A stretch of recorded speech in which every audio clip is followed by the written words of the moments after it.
si loin.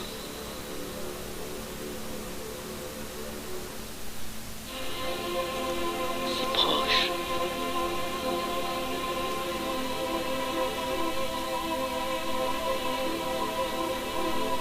Si loin.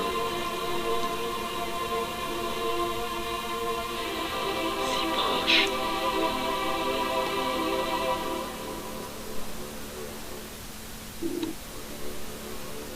Qu'un sanglot, qu'une larme coule quelque part dans l'univers.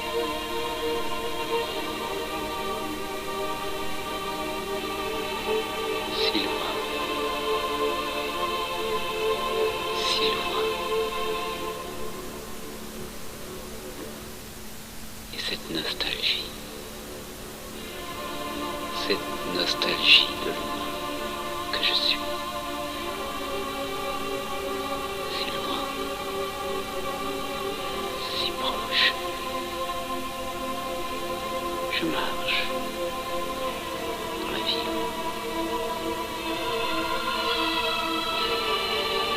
Si loin, si proche. Mon cœur dans la main, si loin, si proche.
L'appel.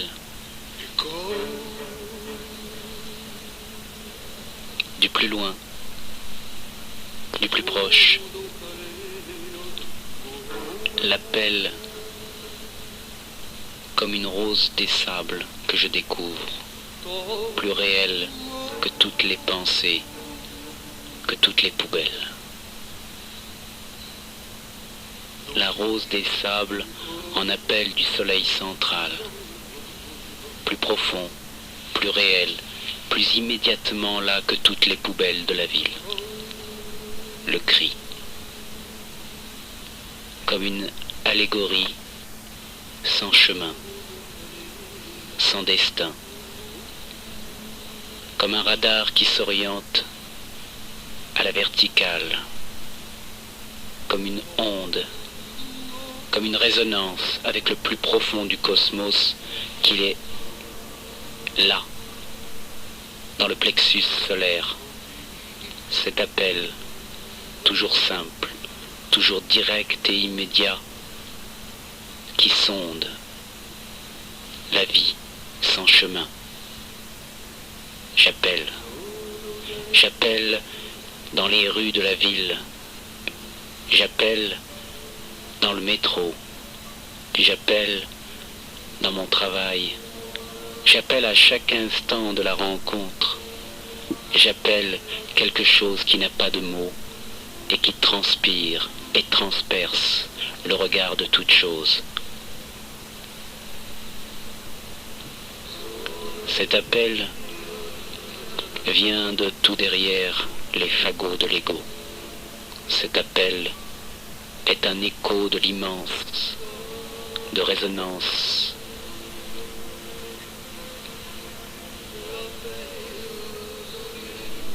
Cet appel, je le laisse chanter.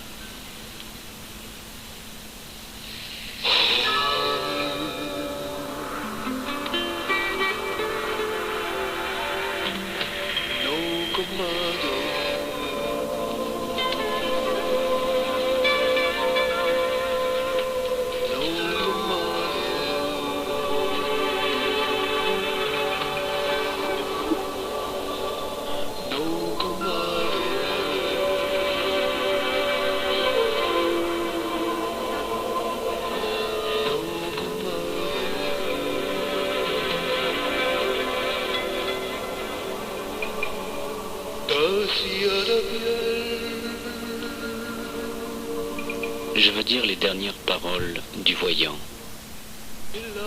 les premières paroles du voyant, les dernières paroles du poète, les premières paroles du poète. Le poète, c'est l'œil qui voit, celui qui ne cherche pas à dire ou à exprimer l'inessentiel, mais de voir l'essentiel dans le ciel, l'essentiel dans une pierre, l'essentiel dans un battement d'aile, l'essentiel qui est là.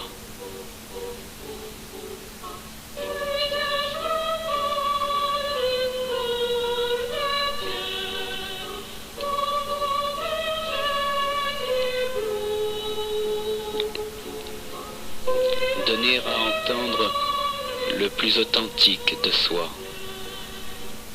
Donner sans rien attendre. Donner parce qu'il n'y a rien à donner, mais simplement quelque chose de vibrant qui circule en toute chose, et de le laisser résonner de corps en corps, de place en place, de pays en pays. Quelque chose comme un feu qui s'allume de lieu en lieu, qui s'allume en tout lieu. Je laisse cela prendre feu.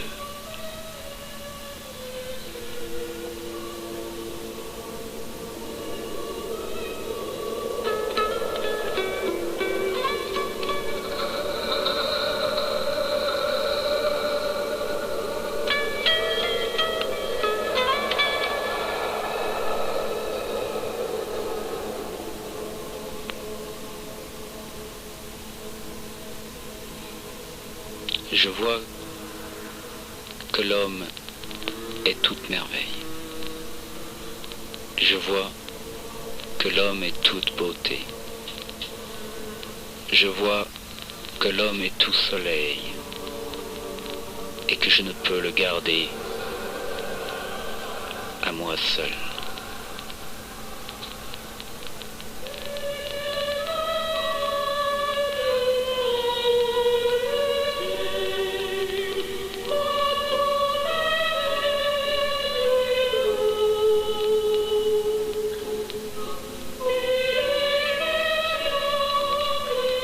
L'homme sans frontières, l'homme sans pays, l'homme de partout et de nulle part, l'homme marche partout dans son pays.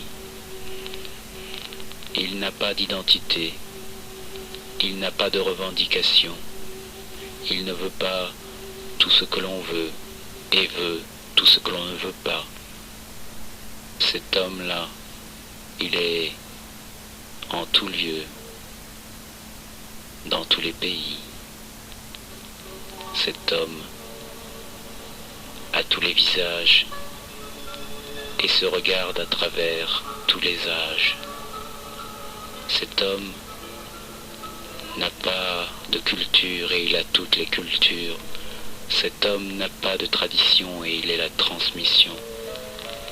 Cet homme est contagieux et c'est un globe-trotter.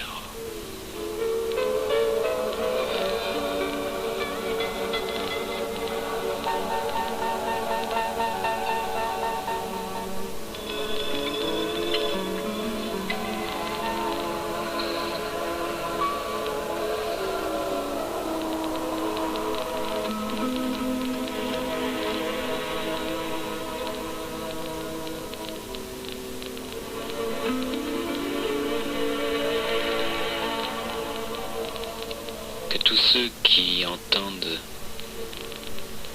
que tous ceux qui voient, que tous ceux qui sentent et touchent, voient, entendent, sentent et touchent